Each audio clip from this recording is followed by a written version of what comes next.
Bonjour Grégoire, notre grand sportif national qui nous commente l'actualité sportive.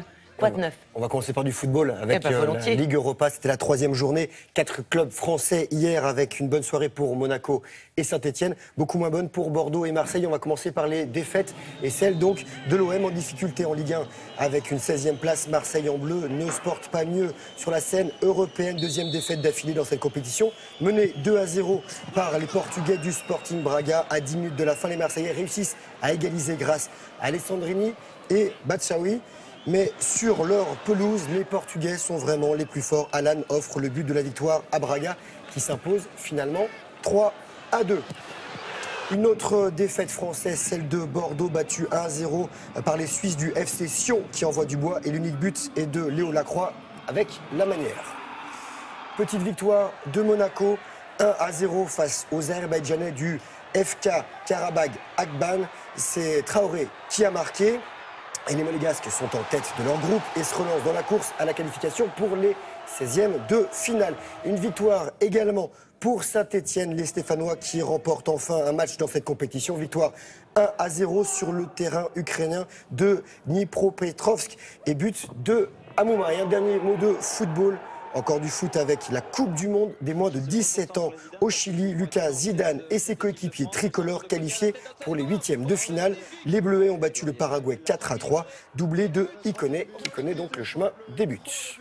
Bon, bah, très bien tout ça. Un petit peu de tennis. Très volontiers. Ça se passe à Vienne, également des Français. 2, un qui passe et un qui s'arrête. On va commencer par celui qui s'arrête. C'est Jo-Wilfried Tsonga, regardez, qui fait la moue. Sorti en 8e de finale après sa belle performance au Masters 1000 de Shanghai et sa finale perdue contre Djokovic. Le Français, 10e mondial, a été battu hier par le Tchèque Rosol, qui est 78e. Le score, 6-4, 3-6, 6-1. Et ce Lucas Rosol affrontera en quart de finale un autre Français, Gaël Monfils, le 21e du classement, qui a battu l'Italien Lorenzi en 2 manches, 6-4, 6-4.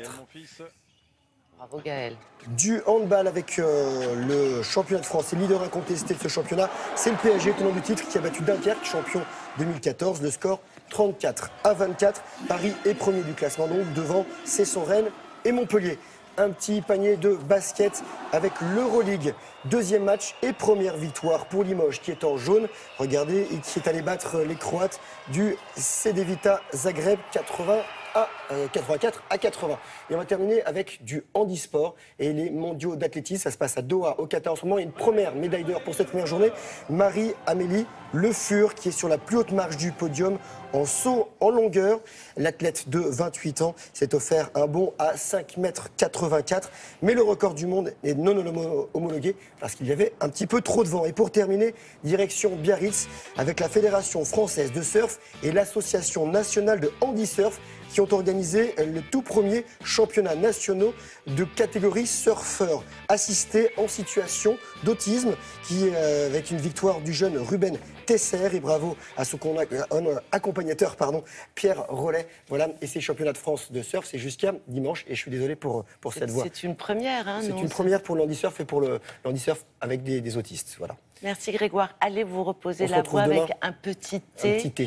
Sucré au miel. Je prends la recette. Et demain, vous serez en pleine forme. Parce qu'il faut grimper demain. Ah là là, oui, absolument. Bon courage, bonne journée. On continue avec Béatrice Benoît-Gaudin.